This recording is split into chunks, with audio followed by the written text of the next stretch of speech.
Good morning, good afternoon, good evening.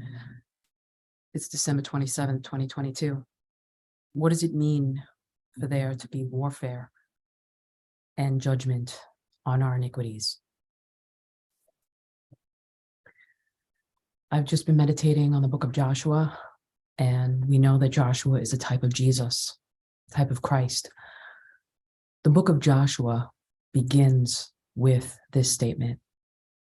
Now Moses was dead. Now Moses was dead. And we know that Joshua was commissioned from that time to go into the promised land and take the land. That Joshua was going to be sent into the promised land as a warrior to lead the armies of the Israelites to not only war for the land, but to take the land and to inhabit it, to also make some of the land slaves to them. This is all spiritual. This is not, I don't see that as physical. I see it as a spiritual message in the spirit. Now Moses was dead. Moses was the leader of the Israelites that got them through the wilderness, but Moses was unable to cross the Jordan. Moses represents a certain generation, and there is about to be great judgment and great warfare on our iniquity. And that is going to be a demolition of mindset.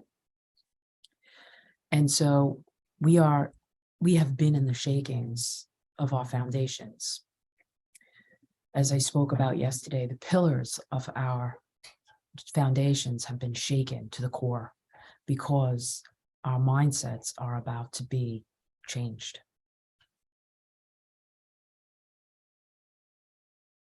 We take our mindsets from generation to generation to generation to generation.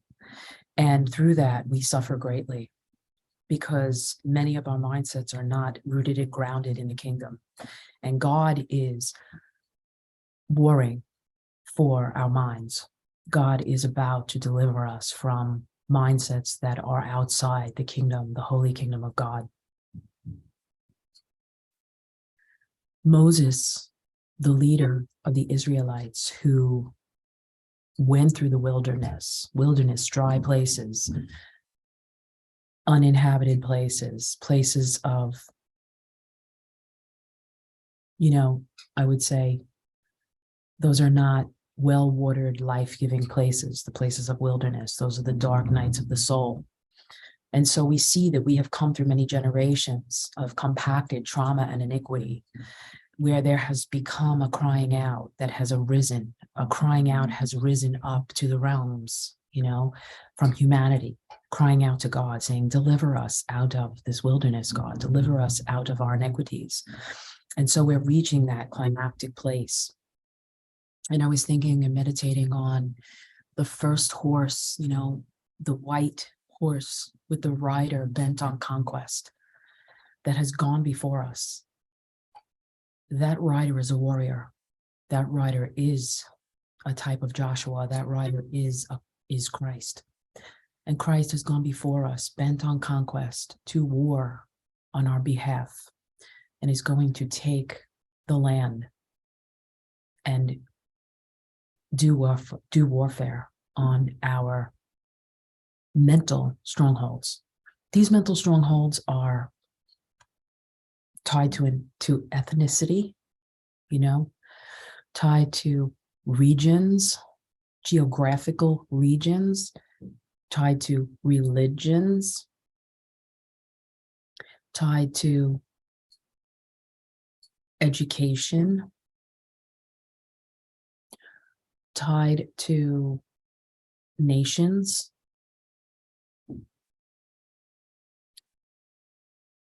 tied to family lines.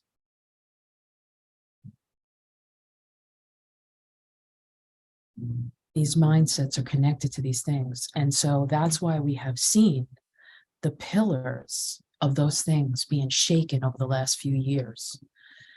And much prayer and intercession has gone out. Much crying out has gone out over the last decades that have cried out for that shaking. God, we can't take anymore. God, please deliver us. God, this can't be all you have for us. And so we're at the place where we cross the Jordan. We're at the place where Moses dies, that the leader, the intercessor of what was the former, is now put to rest. And just, a word even to the elderly generations,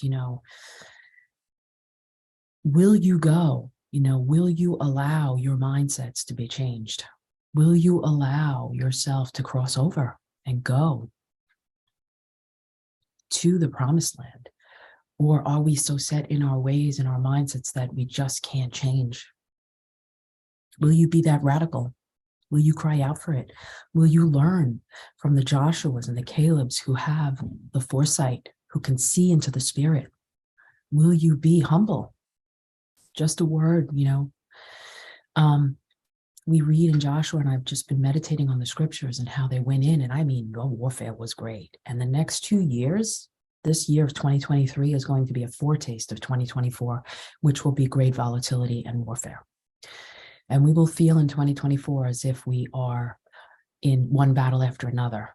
But if we prepare and if we listen to the word of the Lord, and I encourage you to read the books of Joshua, the chapters of Joshua, because God gives clear direction to Joshua and the Israelites on what they are to do in each town and city and how they are to deal with the enemies of the Lord. I was reading how, certain towns, they killed the kings. They hung them, they put them in caves, they trampled on their necks. In other places like Gibeon, they made the people slaves to them. Again, this is a metaphor. This is the lands of our mindsets. We are going to take lands. We are going to possess lands that once were taken from us. Mindsets that were once taken from us. We are going to enslave those who have enslaved us in the spirit. Demons will have to bow. Demons will have to flee. Demons will have to let go at the name of Christ. And we are going to be given specific instruction over the next, we have been. And I'm just speaking in a practical sense, like my move to Tennessee, out of New York, out of Italian lifestyle, both sides of the family. And I'm just being frank here. You don't leave the tribe. You don't leave the family. You don't leave New York. You don't leave Long Island. You stay. It's against everything that Long Island, New York, Italian family projects out. But we are not living in the same world. We are living in a time of war. We are living in a great time of change, transformation, warfare. And that warfare has not even begun. We've only had the initial shakings of it. And so if God is giving you radical instructions to move out from all the mindsets you once lived in, from those concrete, unshakable places that are no longer serving the kingdom, do it. You will be misunderstood. You will be judged. You will be talked about. Do it. Be the pioneer. Be the one that goes before.